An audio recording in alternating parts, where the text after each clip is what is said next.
C'est ici, à Hua Hin, en Thaïlande, qu'ils ont choisi d'écrire non pas la fin, mais le nouveau début de leur histoire.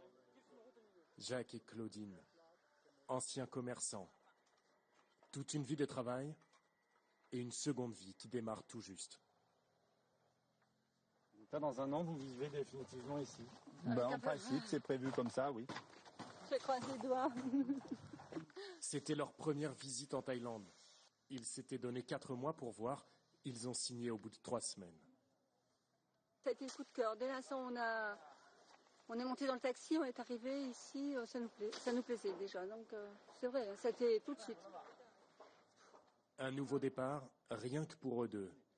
Ils ont des enfants de précédents mariages.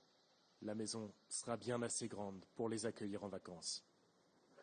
Ou bien ce sont eux qui rentreront de temps en temps, comme Monique, qui chaque année passe 6 semaines à Paris rien qu'avec sa fille. Parce que là, on arrive à avoir des petites complicités qu'on n'avait pas avant. On s'est découvert, ça nous a plutôt rapprochés, je trouve. Et c'est ça qu'on peut dire aussi aux gens qui ont peur de s'expatrier, de laisser leur famille en France. C'est qu'en fait, la plupart des gens qui sont partis comme ça, ils ont retrouvé des liens beaucoup plus serrés avec leur famille en étant séparés physiquement que quand ils étaient proches.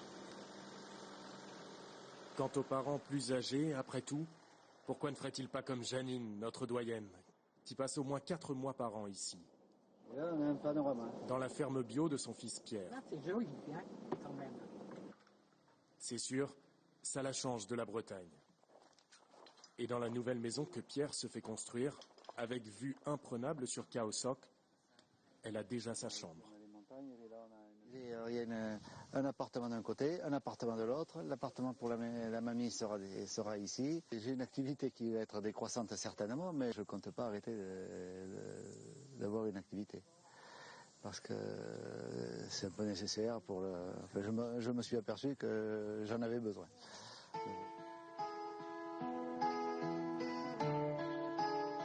Difficile de rêver meilleur décor pour prendre sa retraite de paysagiste. Au-delà de ces plages, la Thaïlande a 1000 visages à offrir. Ce n'est pas forcément pour tous les goûts. Mais pour Jacques et Claudine, se perdre dans la foule thaï a été le meilleur moyen de se retrouver à deux. C'est notre dernière soirée avec eux. Désormais, il sera bien difficile de les suivre.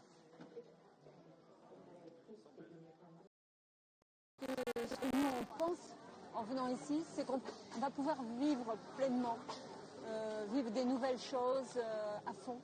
Chez nous, on a l'impression de végéter, de vieillir. C'est une nouvelle vie.